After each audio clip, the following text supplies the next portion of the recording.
Olá, turma, tudo jóia? Então vamos dar continuidade, né, à nossa aula de redes neurais. Na aula de hoje a gente vai falar então do módulo 3, né, continuar falando do módulo 3, que é o algoritmo Backpropagation. Agora a gente vai entender nessa unidade 2 como funciona a estratégia de otimização dos parâmetros com esse algoritmo. Aqui a gente vai conhecer a estratégia da descida do gradiente, né?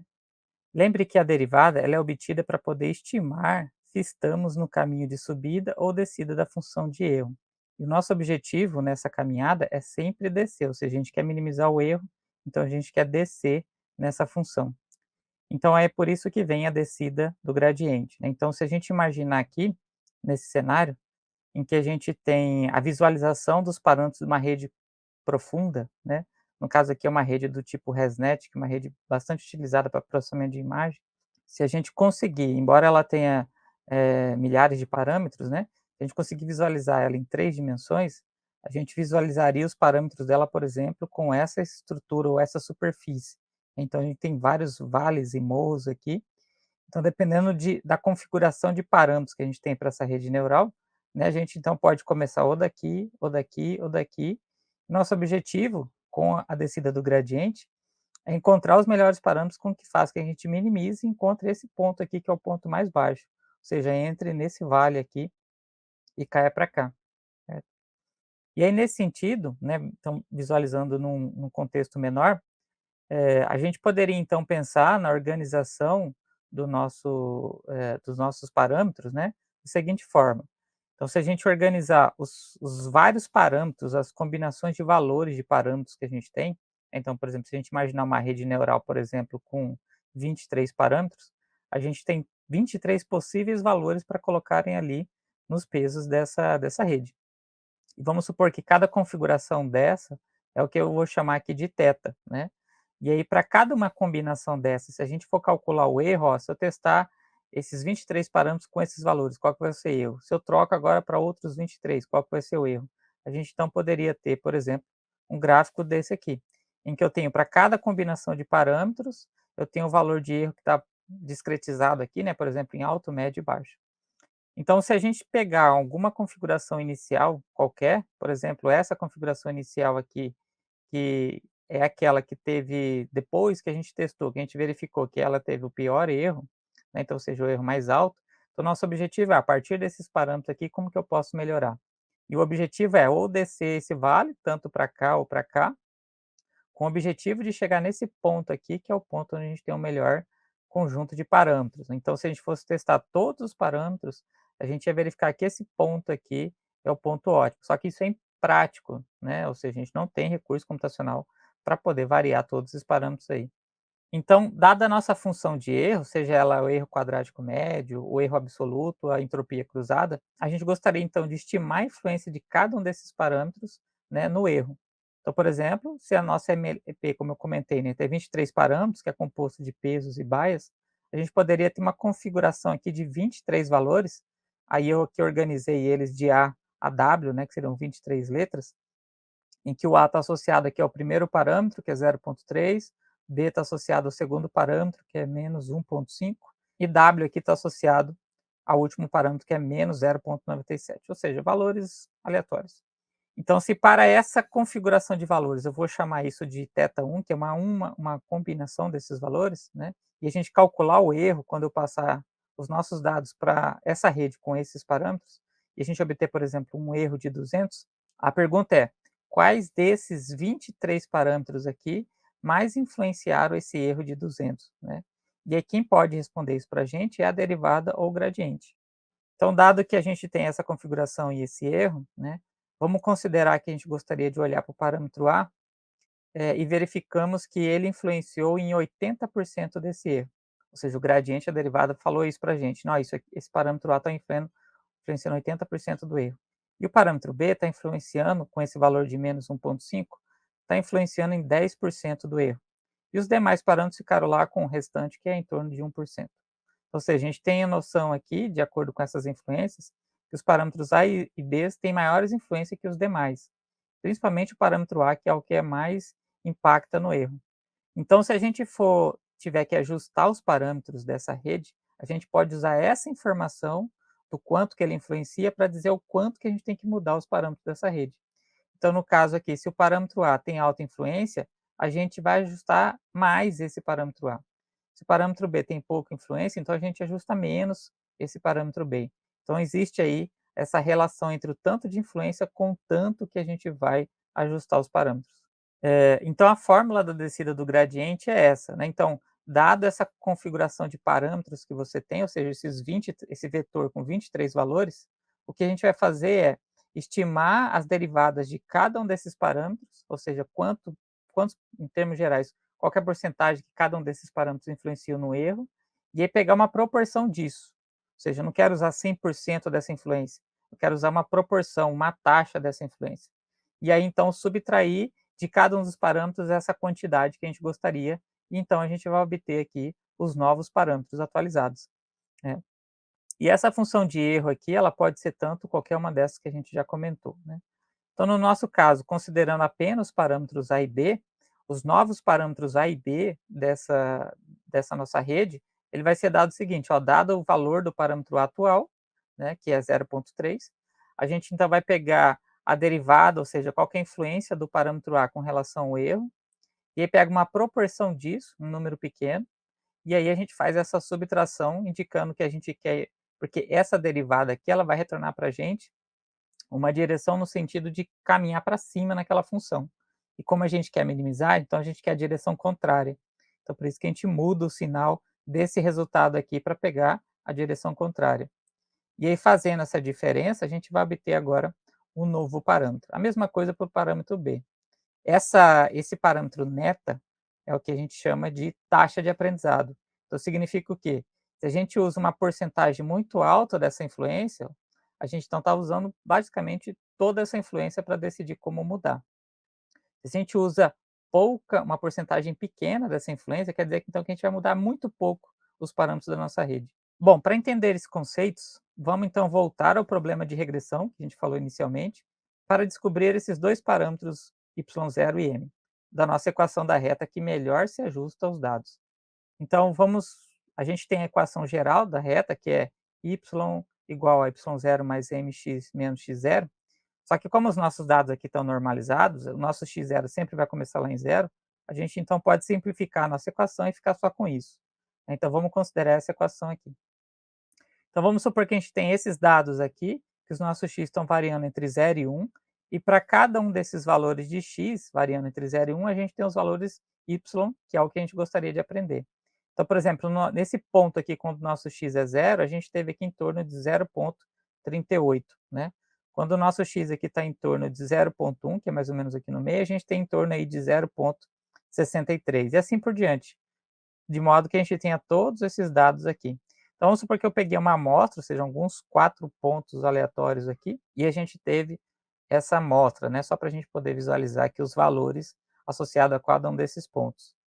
Bom, então agora que a gente tem a nossa função, que a gente vai utilizar, que é a equação da reta, agora vamos escolher a nossa função de erro. Então, por exemplo, o erro quadrático médio, né.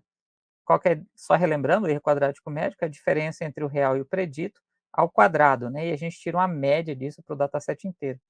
Então a gente passa o nosso dataset inteiro, para cada exemplo a gente tem uma resposta predita, e a gente tem do nosso dataset o y real, então a gente calcula a diferença entre o predito e o real, depois tira uma média de tudo isso, para dar o nosso resultado geral, o erro médio.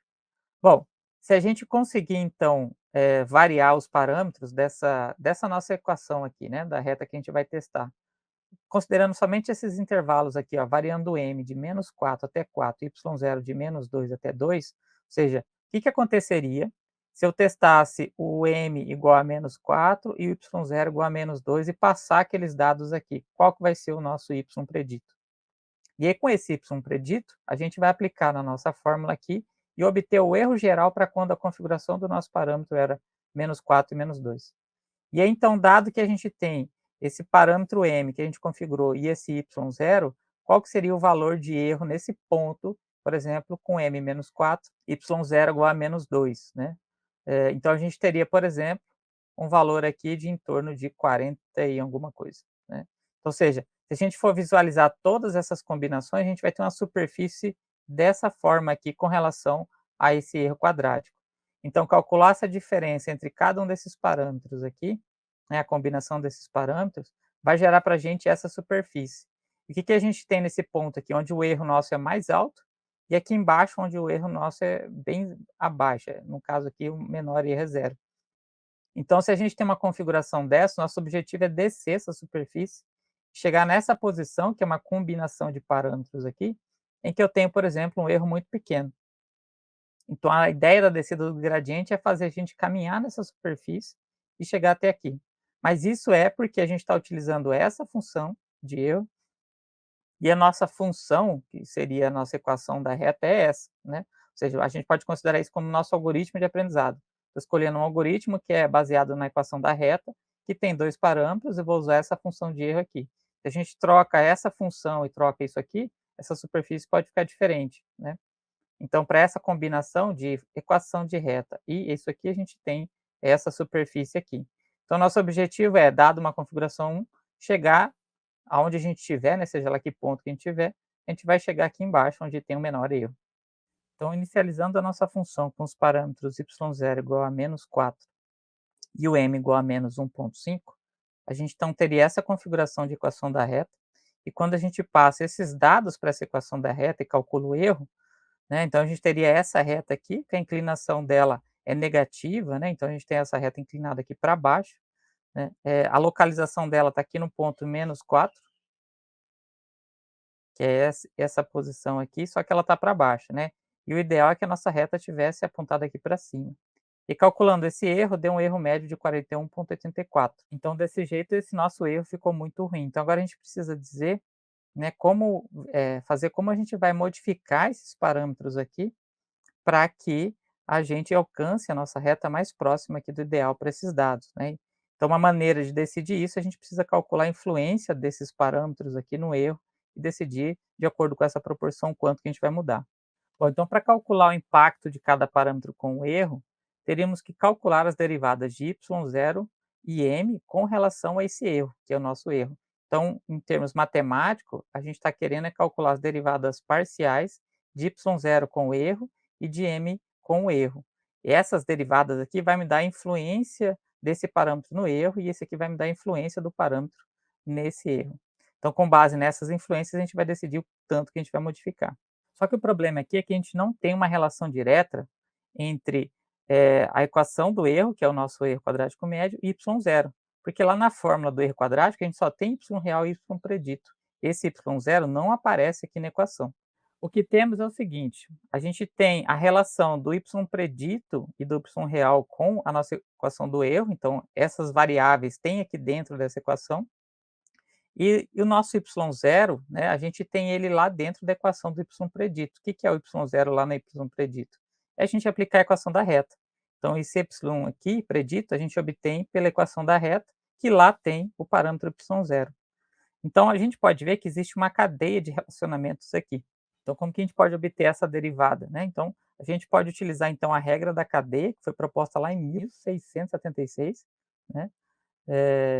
Para poder então dizer o seguinte, ó, dado a derivada parcial, né, do nosso y0 com relação ao y predito, né, a gente multiplica essa derivada com relação ao y predito, é o nosso erro, ou seja, essa cadeia aqui, a gente basicamente calcula as derivadas de cada uma dessas partes, que é a derivada parcial, e a gente faz esse produto para obter essa relação geral, né. Então aí fazendo a mesma coisa aqui, para o parâmetro m, a gente também tem essa cadeia de relacionamentos e obtém, então, a derivada do parâmetro m com erro, y0 com erro, né. Então, dessa maneira, a gente consegue obter essas derivadas aí de cada parâmetro com erro. Então, de acordo com as equações aqui, né, então vocês podem notar que essa parte e essa parte são iguais, então a gente só precisa, então, calcular essa derivada e essa derivada aqui. Tendo essas 3 derivadas, a gente substitui nessa fórmula, faz o produto entre elas e consegue obter essas derivadas que a gente tem interesse. Então, para isso, a gente vai precisar, então, calcular essas 3 derivadas, né. Então, vamos começar com essa derivada aqui, por exemplo, que é a relação do parâmetro m com o predito, né, com o y predito. Bom, a gente sabe que o y predito é nada mais do que pegar os nossos dados, multiplicar por m e somar pelo y0. Então a gente tem essa parte aqui como sendo o resultado do y predito. Então a gente quer fazer o quê? A derivada de m com relação a essa equação, e notem que aqui apareceu o nosso m. Então a gente consegue agora calcular a derivada de m com relação a essa equação. E aí, para resolvendo isso, a gente pode separar essa derivada em duas partes, né? Essa parte que tem o x vezes m e essa parte que tem o y0. Então a gente ficaria então com essas duas partes. A derivada de m com relação a essa equação e a derivada de m com relação a essa equação aqui. Bom, como isso aqui é uma constante, isso aqui então vai dar para a gente o resultado zero. E aqui a gente está querendo calcular a derivada de m com relação a x vezes m. Isso aqui a gente considera como uma constante, né? E a derivada de uma constante por m é a própria constante, que no nosso caso aqui é o x. Então essa derivada aqui resultou para a gente em x, e essa derivada aqui resultou para a gente em zero. Então isso aqui tudo vai dar a relação, né, entre y e entre m. Predito é o próprio x, né. Agora aqui fazendo da segunda parte, né, que é a relação agora do y0 com o y predito, a gente também tem a mesma coisa, só que a diferença é que agora a gente tem y0 aqui embaixo, né. E aí então isso aqui vai dar, eh, aqui a gente não tem a variável y0, então isso aqui tudo vira uma constante, a derivada da constante é zero, e aqui como a gente tem somente a constante, né, a derivada dela vai dar 1. Então o resultado disso é exatamente 1. Então essa é são as fórmulas que vão trazer para a gente quanto que cada parâmetro influencia no erro. O parâmetro m, o parâmetro y0 tem um valor constante de 1 de influência, enquanto que o m varia de acordo com os dados. Aí agora calculando a última derivada, né, um pouquinho mais elaborada, que essa aqui é a derivada com relação a y predito com a equação do erro, né. Então a gente tem aqui o nosso y predito, e aqui em cima a gente tem a nossa fórmula da equação do erro, certo. Então o que que é a nossa equação do erro? É a média da diferença quadrática entre y real e predito. Então para poder simplificar um pouco isso, vamos tirar essa parte, né, e vamos deixar reservada, e vamos ficar só com essa parte da equação para a gente tentar resolver, que é essa daqui. Então aqui o que que a gente tem? Quero calcular a derivada de y predito com relação a essa equação aqui, ó, né, que é y real menos y predito ao quadrado.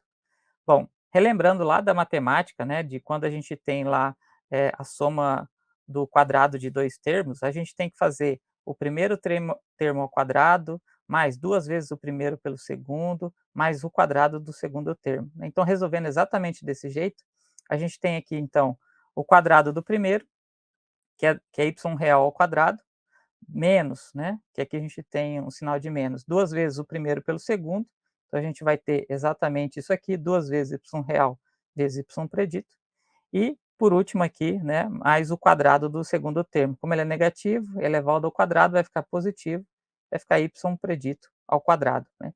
E aí agora o que a gente precisa fazer é calcular as derivadas de cada parte dessa, ou seja, qual que é a derivada de y predito com y real, como a gente não tem y predito aqui, isso aqui tudo vira uma constante. A derivada da constante é zero. Aqui, como a gente tem o y predito, tudo isso aqui vira para a gente uma constante, e a derivada de uma constante vezes a variável é a própria constante, né. Então, no caso aqui, a gente vai ter 2 vezes y real, que é essa constante aqui. E aqui, por último, né, a gente tem então agora a derivada dessa parte, que é a derivada de y com relação a y ao quadrado, nada mais é do que 2 vezes o y predito, né, então a gente tem exatamente esses resultados aqui, é de cada uma dessas partes. E aí então, reorganizando isso, a gente tem como resultado então o quê?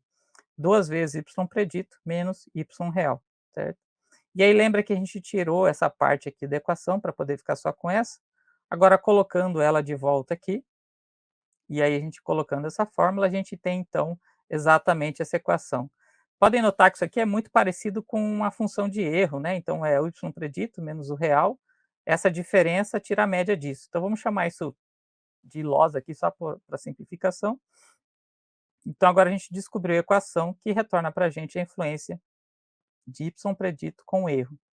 Bom, então agora a gente obteve cada uma daquelas derivadas parciais, o que a gente vai fazer agora é aplicar nessa equação aqui para descobrir a equação geral para cada uma dessas influências.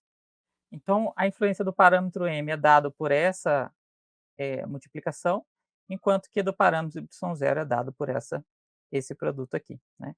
Só que isso aqui vai dar o próprio 2 vezes loss, então a diferença entre uma e outra é que aqui tem um x que apareceu e essa aqui não tem, né. Bom, com as nossas derivadas, agora a gente vai estimar a influência desses parâmetros, né.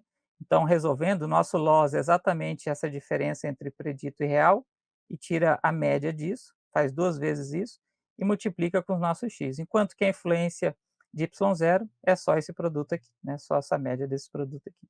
Bom, se a gente então aplicar os nossos dados x, né, então dado que a gente tem aqui, ó, a gente tem os x, que é o nosso dataset, a gente tem o y real, que é a rotulação, e a gente tem o y predito, que foi obtido quando a gente testou com aqueles parâmetros e a gente teve aquela resposta do nosso modelo com aqueles parâmetros.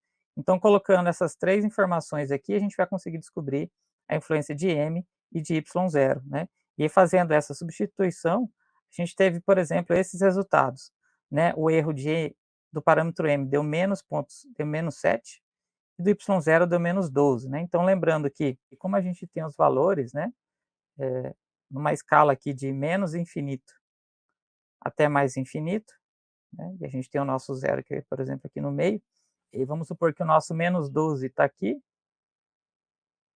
e a gente tem o menos 7 aqui, né. E aí então, dessa maneira, a gente pode perceber que quanto maior esse número, ou seja, mais alto ou mais próximo do mais infinito, maior é o número, né. Então, nesse caso aqui, a gente tem que o menos 7 aqui, ó, é um número muito maior do que o número menos 12.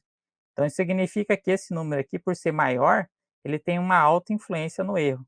E esse número aqui, por ser menor, ele tem uma baixa influência no erro.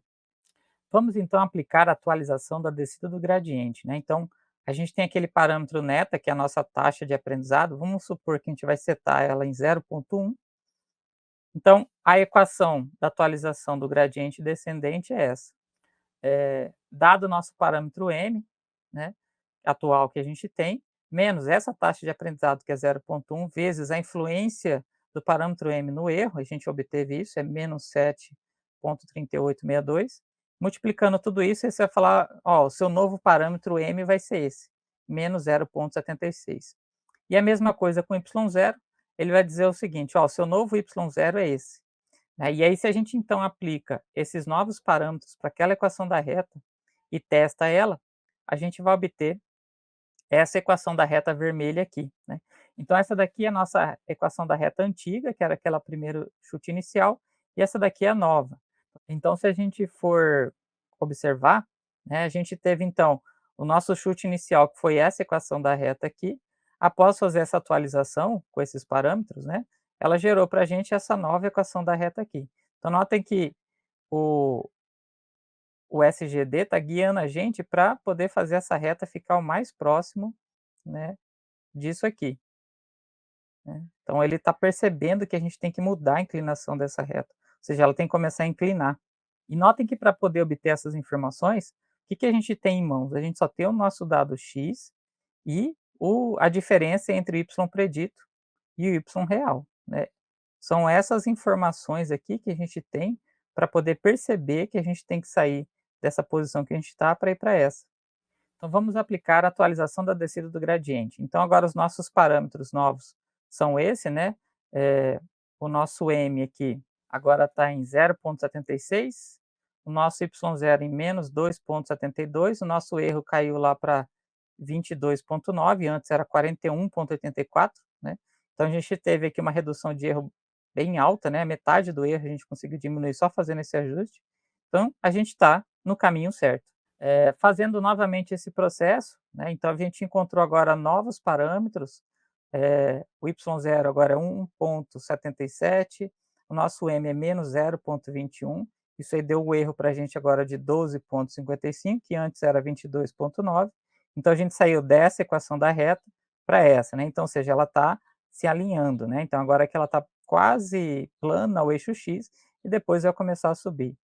E aí, para poder acelerar um pouco isso, essas mudanças, né, para ser um pouquinho mais abrupta, a gente pode aumentar a nossa taxa de aprendizado. Então isso eu vou colocar agora, em vez de ser 0,1, vou colocar 0,2 para poder acelerar um pouco essa mudança, ou seja, ser um pouquinho mais abrupta essa mudança.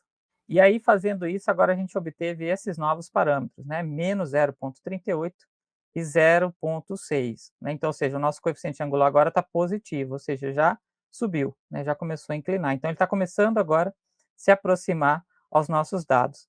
E nisso a gente obteve agora o nosso erro de 2,93.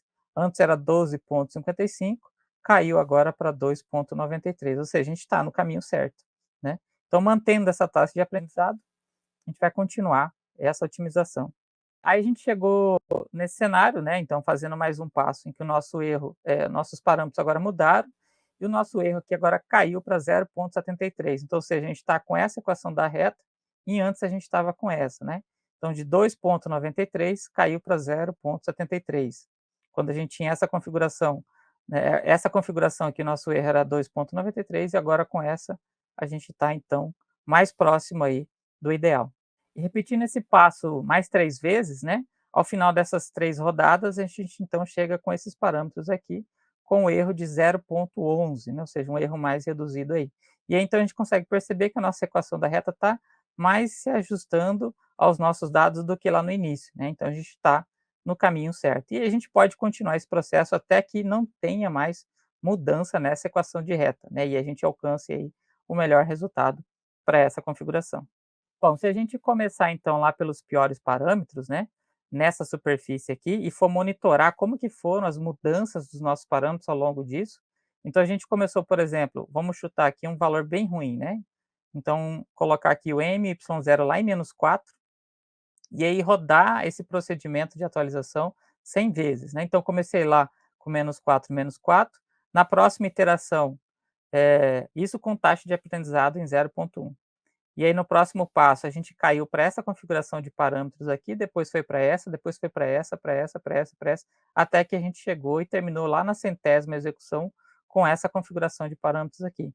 Então, se vocês notarem, o SGD foi guiando o nosso algoritmo a caminhar nesse espaço de soluções dessa maneira, ou seja, vem descendo aqui o seu y0 e agora aqui vem mexendo no seu coeficiente angular para ir para essa direção, certo? Então, dessa maneira aqui, que foi feita as mudanças dos nossos parâmetros. E notem que esse salto aqui, ele foi abrupto daqui para cá, mas à medida que ele foi chegando perto da solução, essas diferenças agora começaram a ficar pequenas, né. Então mostrando aí que o algoritmo começa com uma variação alta no início, e depois ele vai gradualmente diminuindo isso, mesmo mantendo a taxa de aprendizado. E aí a equação da reta que a gente fica, né, com essa configuração partindo lá do pior cenário, a gente tem a nossa reta praticamente eh, toda inclinada para baixo, lá na posição -4, né, então seria mais ou menos uma reta desse jeito, lá para baixo, na posição -4, ela foi então virando até ficar desse jeito aqui, certo. E aí então a gente estabilizou, por exemplo, nessa equação. Então a gente pode notar que tanto a linha antiga quanto a nova, que estão sobrepostas aqui, elas obtiveram os mesmos parâmetros. Além disso, a gente também não mudou muito os parâmetros da nossa rede, então eles ficaram praticamente com os mesmos parâmetros. Então aí é o momento que o nosso algoritmo encontrou a estabilidade e provavelmente essa região aqui, onde é a região onde o nosso erro não muda mais, que é o nosso platô, né, nossa superfície ali. Bom, nesse exemplo calculamos então, as derivadas para estimar esses novos parâmetros, né. Mas e se mudarmos a função de erro, a equação da reta, para, por exemplo, uma equação quadrática? Se a gente fizer qualquer modificação dessas equações e trocar ela, a gente teria que recalcular todas essas derivadas para descobrir as funções que vão fazer essas influências, né. Então isso aí é um trabalho gigantesco, né, recalcular isso, ainda mais para funções complexas. Mas a biblioteca PyTorch, que a gente vai conhecer, ela tem um algoritmo que faz essa derivação de maneira automática, a gente não precisa mais refazer ou calcular essas derivadas aí na mão. Mas e para uma MLP com 23 parâmetros, né, que a gente fez um exemplo com 2 parâmetros, a gente tem então numa MLP como essa 23 gradientes que a gente tem que calcular, e a gente utiliza cada um desses valores para atualizar os parâmetros, né. E por uma rede agora com bilhões de parâmetros é o mesmo procedimento. Então aqui vamos ver um exemplo, né, de como a gente pode brincar com uma rede neural dessa e analisar a influência dela. Então aqui, pessoal, nesse link, né, ele tem um playground aqui, uma forma de a gente visualizar treinamento de uma rede neural. A gente tem uma série de configurações aqui que a gente pode fazer e visualizar o resultado disso, né. Então aqui, por exemplo, a gente tem esse play, que é onde a gente vai fazer o processo de treinamento, de épocas em épocas, ou seja, as iterações, e ele vai mostrando aqui para a gente o número de épocas, iterações que foram rodando. E aqui a gente tem algumas configurações da nossa, por exemplo, nossa rede neural. Então a gente tem a nossa taxa de aprendizado, que é lá do SGD, né, do atualizador, do otimizador. Então, por exemplo, se a gente configurar aqui, em 0.1, por exemplo, né, a nossa taxa de aprendizado, que é o neta. A função de ativação, a gente viu, né, que a gente tem uma série de funções de ativação. Então, se a gente ficar com essa função aqui tangente, a gente tem a sigmoide, a relu, a linear, que é aquela step, né. E a gente também tem, a regularização, que é basicamente uma componente que é adicionada à nossa função de erro para poder considerar, o tamanho da rede, né, na atualização dos erros, mas que a gente não tratou ainda. E é o nosso problema aqui, que é um problema de classificação, né. E aqui a gente tem uma visualização dos tipos de dados que a gente quer testar, né. Então, por exemplo, a gente tem esses dados em 2 dimensão, e vamos supor que cada cor dessa, laranja e azul, refletem a classe do nosso dataset. Então tem um problema aqui que é classificação de 2 classes, que os dados laranja são de uma classe, estão organizados assim no espaço 2D, e os da classe azul estão assim, né. Então a gente pode brincar aqui e escolher alguns tipos. Vamos pegar esse aqui que seria o mais simples, né. E aí a gente então tem as nossa camada de entrada, que tem as nossas features. Então, como a nossa base de dados tem 2 atributos, x1 e x2, né, que está relacionado a cada um desses eixos aqui, então a gente vai ter agora a configuração aqui da nossa rede neural, né. Então aqui o que a gente vai configurar é apenas as camadas ocultas, né. A camada de saída já está automaticamente configurada aqui com 2 neurônios. Então aqui a gente está dizendo o seguinte: quantas camadas ocultas a gente tem. Nesse exemplo aqui, a gente tem 2 camadas ocultas, essa com 4 neurônios e essa com 2 neurônios, e aí se a gente e essas linhas aqui representam os pesos dessas conexões. Então, por exemplo, cada neurônio dessa primeira camada oculta aqui, vai ter um peso associado a todas as entradas. Então o primeiro peso aqui, por exemplo, está inicializado em 0,37, e do segundo peso aqui, por exemplo, em menos 0,30. A mesma coisa aqui para esse neurônio, que tem um peso em 0,44 para a primeira entrada, e menos 0,021. Então notem que quanto maior esse valor, mais grossa é a linha. Quanto mais fino, bem apagadinho esse valor, significa que mais baixo é esse valor de peso, né. Então a gente tem essas linhas variando aqui. E agora olhando para esses 2 neurônios também, a gente tem esse neurônio aqui conectado com a saída de cada um desses 4. Então aqui para cada um desses neurônios a gente tem 4 pesos, né. O primeiro peso aqui é 0,039, menos 0,28, 0,041, menos 0,23, né. Então a gente tem esses valores de pesos aí, né, para cada um desses neurônios. E então se a gente, dado essa configuração, né, se a gente for visualizar, aqui também ele mostra para a gente, se a gente quiser adicionar ruído nessa base de dados, né, ou seja, fazer uma mistura, aumentar um pouco a mistura de exemplos para deixar mais desafiadora a tarefa, né, de organizar esses dados, né, então a gente pode adicionar esses ruídos aí, ou seja, os dados mais misturados, né, ou um pouco menos misturado. Vamos colocar um pouquinho de ruído aí. Vamos colocar, por exemplo, esse ruído aqui, né. Vamos ver o que que vai dar. Aqui, ó, é o tamanho do nosso lote, né, o tamanho do batch, aqui, por exemplo, está em lotes de tamanho 10, ou seja, eu vou dividir esse dataset em blocos de 10 em 10 e organizar esses dados aí. Então aqui a gente pode aumentar esse tamanho do lote ou deixar aqui em 10 mesmo, né. Então, dado que a gente tem essa configuração, e aqui a gente também pode visualizar os dados de teste, né. Então aqui que eu tenho? Eu tenho 50% dos dados para treino e para teste. Esses que estão mais destacados aqui são os dados de teste. Então, o que a gente está visualizando são só os dados de treino. Então, se eu quiser aumentar o dado de teste, então se eu quiser aumentar os dados de teste, é só aumentar essa proporção aqui. Essa daqui é a proporção que a gente tem. Essa daqui é a proporção de dados que a gente tem, a razão de dados de treino e de teste. Então, se a gente aumenta essa proporção, a gente vai estar diminuindo a quantidade de dados de teste. Então, por exemplo, aqui eu estou visualizando meus dados de teste, em que eu tenho a metade para treino e metade para teste, né. Então, se eu quiser aumentar esse valor aqui, isso vai diminuir a quantidade de dados de teste, né. Então, por exemplo, nesse cenário aqui, a gente tem todos esses dados aqui para o treino, e só esses aqui que estão aparecendo para piscando aqui, são meus dados de teste, ou seja, tem pouco dados de teste aí. E aí se a gente diminui essa proporção, a gente tem então, menos dados de teste, menos dados de treino e mais de teste. Então vamos ficar, por exemplo, com essa configuração aqui. E então se a gente treinar a nossa rede, ou seja, simplesmente dar o play aqui com essa configuração, a gente pode aumentar ou diminuir a quantidade de neurônios aqui, mas vamos, por enquanto, ficar com essa configuração. Então se a gente for treinar a nossa rede com essa configuração, ela então a gente vai visualizar aqui o erro dela que começou alto e foi caindo, né, e estabilizou aqui nessa configuração. E aí a nossa rede está dizendo o seguinte, ela aprendeu que todo mundo que está desse lado aqui seria da classe laranja, todo mundo que está acima dessa reta seria da classe azul, e aí então ela está retornando para a gente aí a probabilidade, né, de cada uma dessas respostas, né. Então, por exemplo, os pesos aqui nessa camada a gente tem a camada de saída, que tem a resposta para cada um dos nossos dados, e a conexão, né, a gente tem esses valores de peso aqui, ó, entre cada um desses, neurônios com os da camada de saída. Então, rapidamente, a nossa rede convergiu.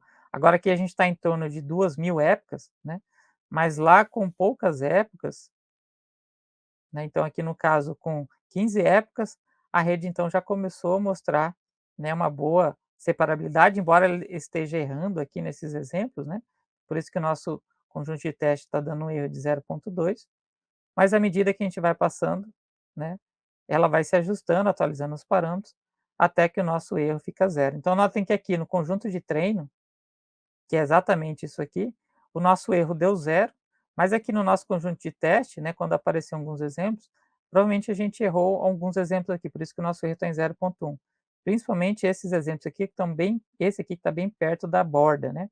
Ele pode ter confundido, porque como está no limite, ele tanto faz ser laranja ou ser da classe azul, né? E aí esse exemplo aqui provavelmente é o exemplo que está errando mais, por isso que dá esse erro de 0,01.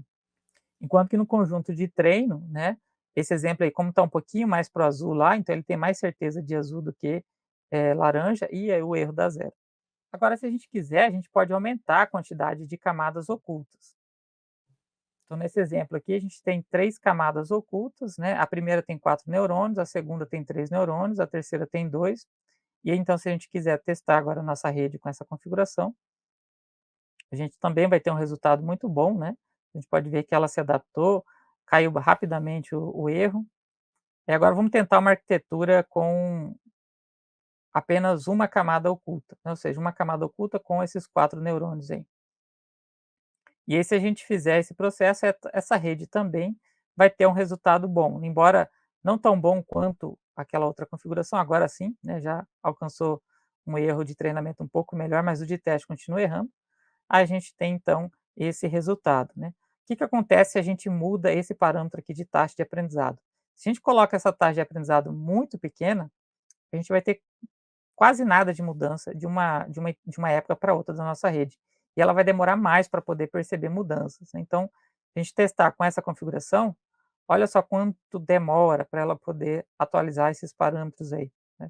Então ela é mais suave. Então, à medida que a gente aumenta essa taxa de aprendizado, mais lento é as mudanças mais sutis, né, ou seja, bem mínimas são as mudanças da nossa rede de uma época para outra, e a gente então vai perceber bem gradual uma evolução de uma iteração para outra, né. Então nosso erro aqui, ó, quando a nossa taxa de aprendizado é muito alta, ela vai bem devagarzinho, ou seja, ela vai demorar para poder perceber, porque ela está atualizando de muito pouco em muito em pouco, de uma iteração para outra, né. Então aqui a gente está em torno de 1.300, iterações, e a nossa rede aí ainda está lá com um conjunto de teste de 0,07 de erro, treino 0,7 também, e ela está tentando ainda dividir os dados dessa forma. Então, ou seja, a nossa taxa de aprendizado muito baixa, é mais lenta e não muda muito, e aí se a gente coloca uma taxa de aprendizado muito alta, por exemplo 10, a nossa rede ela vai ficar oscilando muito, né. Deixa eu pegar uma outra configuração aqui. Se a gente colocar, por exemplo, em 3, né, a nossa rede ela vai ficar variando, né, de uma configuração para outra, porque ela vai ficar oscilando muito, né. Embora que ela já modificou muito rápido e já ficou presa naquele mínimo local, no nosso espaço de soluções, então é bem provável que ela não vai mudar mais a partir dali, né. Mas se a gente escolhe aí, uma configuração que pode permitir várias soluções não tão boas, ela pode ficar oscilando. Quer ver? Vamos tentar trocar aqui, a nossa função, só para a gente ver se consegue visualizar uma mudança, né. Talvez nesse dataset a gente não vai conseguir visualizar isso, mas se a gente for trocar o nosso problema aqui, pegar agora um problema mais complexo, né, e aí a gente então ficar com essa mesma configuração, então, ou seja, eu estou utilizando uma camada de neurônios, ocultas, que tem 4 neurônios, para tentar resolver esse problema aqui. E a nossa taxa de aprendizado está alta, né. Então nossa rede ela vai ficar fazendo esse comportamento aqui, ó, ela vai ficar alterando muitos parâmetros. Então pode notar que os pesos aqui uma hora tá fino e tá grosso, ou seja, uma hora ele tá baixo, uma hora ele tá alto. Ou seja, essa rede está mudando muito, e a gente pode perceber que os parâmetros aqui do nosso erro vão ficar oscilando. Então, à medida que a gente aumenta essa taxa de aprendizado, a nossa rede varia muito mais, ó. Então aqui é um cenário que ela está variando muito mais. Então ela fica variando muito os parâmetros da nossa rede. Então, quanto maior a nossa taxa de aprendizado, mais variações a gente vai ter na nossa rede, então ela pode ficar oscilando muito. Agora, quando a gente tem os parâmetros muito baixos, né, mais sutil são essas mudanças, a gente demora para poder perceber que a nossa rede está tendo alguma modificação, ou tendo alguma melhoria, né. E aí, então, esse é o impacto de modificar essa taxa de aprendizado. Então, se a gente colocar aqui o 0,1, né, e deixar, por exemplo, essa função de ativação, né, então essa rede com essa configuração, por exemplo, ela vai encontrar essa forma de separação dos nossos dados, né. E aí, então, a gente tem o nosso conjunto de teste, né, que está obtendo aqui o erro do teste com esse conjunto aqui, né. E se a gente for visualizar, a gente tem então esses pontinhos aqui, embora tenha alguns pontinhos laranjas aqui também dentro dessa região, que é provavelmente esse que faz essa rede errar, né.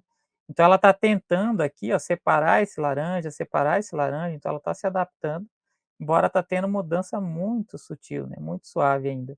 Bem provável que aqui ela encontrou uma região que mexer nesses parâmetros da rede não vai melhorar muito.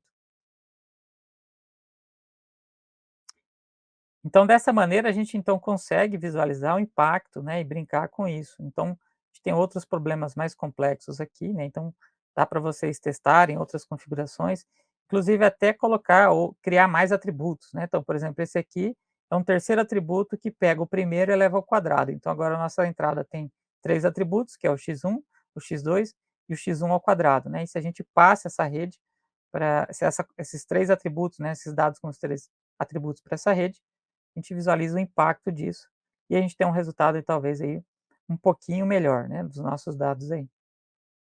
Então dessa maneira a gente pode testar e visualizar. E aqui a gente consegue perceber o que que cada neurônio desse está aprendendo, né. Então, por exemplo, tem esse neurônio aqui que está focando em encontrar essa parte laranja do nosso dataset, que é aquela parte de baixo ali. Enquanto que esse neurônio está querendo pegar a parte de cima do nosso dataset da classe laranja, né. E esse outro aqui quer pegar aquela bolinha do meio azul, né, que provavelmente ele vai misturar com um pouco daqueles laranjas ali embaixo, e esse outro aqui vai pegar um pouco dos azuis que estão ali no meio e juntamente com isso, alguns laranjas lá em cima. Mas como a gente tem uma outra camada de saída aqui, ela vai combinar esses resultados aqui para poder gerar para a gente o azul como sendo uma combinação dessa parte, né, com essa parte aqui, ou seja, juntar essas 2 partes aqui, a gente então tem essa região aqui, e o laranja é o todo o resto que está em volta, né.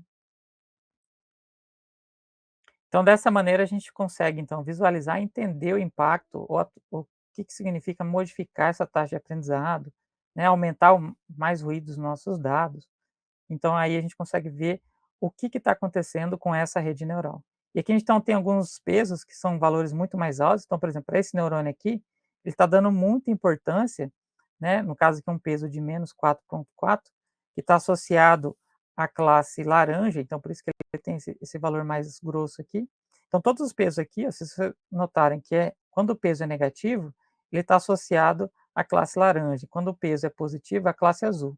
Então o menor negativo que a gente tem, é por isso que esse peso aqui está grosso, porque aqui a gente tem um peso alto associado à classe laranja, né, que são valores negativos. Enquanto que aqui no azul, a gente tem então, quanto maior mais grosso, mais alto esse peso para a classe azul. Então esse aqui é um cenário que o peso é igual a 4, a gente tem um peso muito mais alto para esse exemplo aqui. Beleza? Então aqui vocês podem brincar, e variar as configurações e analisar o impacto dessa rede neural aí, aumentando o número de camadas, diminuindo o número de neurônios. Talvez vocês poderiam fazer um seguinte teste: qual que seria a menor configuração de rede neural para esse dataset aqui funcionar, né? Será que eu coloco uma camada só com 3 neurônios, eu consigo fazer? Se eu ficar só com esses 2 atributos, será que eu vou precisar talvez colocar mais uma camada aqui para melhorar esses resultados? Então tentem, e qual que é a configuração desses parâmetros, né? A função de ativação, a taxa de aprendizado, né? Qual que seriam esses parâmetros para poder obter o melhor resultado com a rede mais compacta possível. Bom, agora que a gente então variou e analisou aquela rede neural, né, para aquele problema, então no exemplo de regressão, a gente utilizou todo o conjunto de dados X para poder aprender com a ação da reta que minimiza os erros, né? Mas isso é computacionalmente custoso. Ou seja, se o nosso dados lá, conjunto de dados daquela equação da reta, tiver 1000 exemplos, né, no caso a gente tem que repetir para cada uma iteração, cada uma época do nosso algoritmo, a gente tem que carregar esses 1000 dados lá, calcular o erro de todos eles e obter essa resposta, né. Se a gente tiver que repetir esse procedimento por 100 épocas ou 100 iterações, é fazer isso toda vez, né. Passar o conjunto de dados inteiro para o erro, para a nossa função, calcular o erro e obter essas atualizações. E se a gente tem um conjunto de dados da ordem de terabytes, a gente não vai conseguir treinar, uma rede neural, porque a gente tem um limite de armazenamento, principalmente se a gente for trabalhar com as GPUs, né, a gente não consegue armazenar muita coisa nas memórias da GPU. Bom, aí a gente tem algumas estratégias, né, e se a gente, por exemplo, escolher um exemplo da base de dados e utilizar esse exemplo escolhido para atualizar todos os parâmetros do erro. Ou seja, em vez de carregar todos os exemplos do dataset para calcular o erro, o Y predito, e aí com esse Y predito estimar o erro e atualizar os parâmetros, fazer isso só com um exemplo, né. É o que é conhecido como a descida do gradiente estocástico, né. Qual que é o problema disso?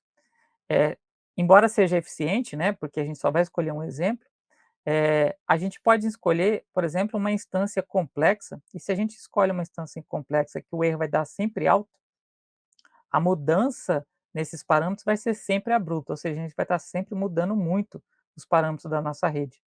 E se aleatoriamente a gente escolhe num outro momento, numa outra iteração, um exemplo, uma instância muito fácil, a gente praticamente não vai ter mudança nenhuma dos parâmetros da nossa rede. Então essa escolha aleatória de um exemplo a cada iteração, ela pode ficar oscilando entre mudar muito a sua rede ou mudar pouco. Então a gente pode ter uma certa instabilidade na convergência da nossa rede para uma região ali mais tranquila, né, mais com erro mais próximo de zero. E aí uma ideia para contornar isso é trabalhar com lotes ou bets, que agora em vez de trabalhar com exemplo, escolhe uma amostra, um lote, e para essa amostra ou para esse lote, a gente calcula o erro do nosso algoritmo. Então, representa um equilíbrio aí entre o gradiente descendente que usa todo o dataset e o SGD tradicional que utiliza só uma amostra, é eficiente para dados volumosa e é mais estável do que aquele que escolhe apenas um exemplo, né. E geralmente os tamanhos de lote, né, por conta das restrições de armazenamento nas GPUs, eles geralmente são nessa ordem, 32, 64 e 128 elementos aí para poder carregar, ou instâncias para poder carregar, dentro de um lote. E além disso, esses lotes aí, por conta de estar trabalhando em GPU, a gente pode trabalhar eles de maneira paralela, isso aí é muito eficiente também.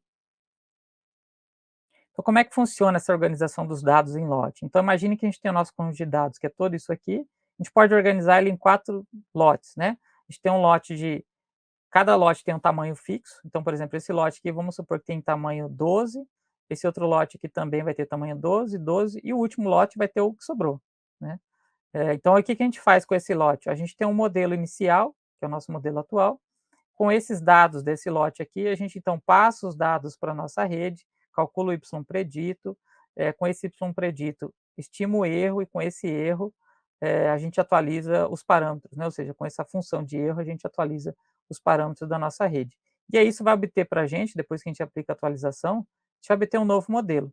E aí faz o quê? Agora pega o próximo lote, passa de novo por SGD, esse modelo e esse lote, né, passa os dados para lá, estimo obtém o Y predito, atualiza os parâmetros, e aí então a gente vai obter um novo modelo, aí passa agora o próximo lote para esse modelo, e a gente vai obter então um modelo mais atualizado, e aí pega o último lote, que passa de novo por SGD, para ele atualizar e gera para a gente o nosso modelo final. Então, No gradiente tradicional, a gente fazia isso numa tacada só, pegava esse dados inteiro, passava aqui para o SGD com o modelo atual, e a gente já obteria o nosso modelo final. Agora aqui a gente está fazendo isso em uma sequência, além disso a gente pode fazer isso tudo de maneira paralela, né, o que pode ser feito em paralelo é pegar cada um dos exemplos dos nossos dados, né. Aí o que a gente está fazendo aqui então agora é dividindo, então uma passada no nosso dataset seriam várias passadas dessa, e a gente fica com esse modelo final aqui, geralmente o modelo que sai aqui do último lote. E aí então a gente passou uma vez para os dados, agora vai para a próxima época e faz isso aqui tudo de novo. Mais uma época, tudo de novo, mais uma época, e a gente vai repetindo esse processo até que o número de épocas, o número de iterações de aprendizado sejam atingidas, né. Então as derivadas parciais, né, elas permitem então estimar a direção e magnitude dos ajustes que a gente deve fazer nos parâmetros. Ela atua aí talvez como uma bússola, guiando as redes neurais lá para uma solução muito boa.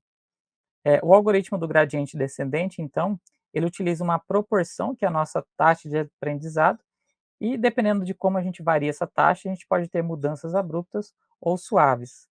E devido às limitações computacionais, não é possível utilizar todos os dados para cada etapa de atualização, e a alternativa mais comum é trabalhar com lotes, que é o SGD em mini-lotes. Usualmente, os tamanhos de lotes são determinados de acordo com o recurso de armazenamento disponível. No caso da GPU, geralmente esse recurso é tamanho bem limitado. Então, os passos gerais, né? Então, a gente costuma repetir esses passos aqui que envolvem obter o y predito, dado nosso modelo, que é a nossa função f, e seus parâmetros, né? Então, sejam k parâmetros da nossa rede, né? Nossa rede neural, por exemplo. Vamos supor que ela tem k parâmetros aqui, no caso de uma rede com 23 parâmetros, a gente então teria um k igual a 23 valores aqui, e aí então a gente passa esses parâmetros para a nossa função, que é a nossa MLP, e passa os dados, a gente vai obter o y predito. Com esse y predito, a gente então vai, estimar qual que é a derivada parcial de cada parâmetro, ou seja, a influência de cada parâmetro com erro.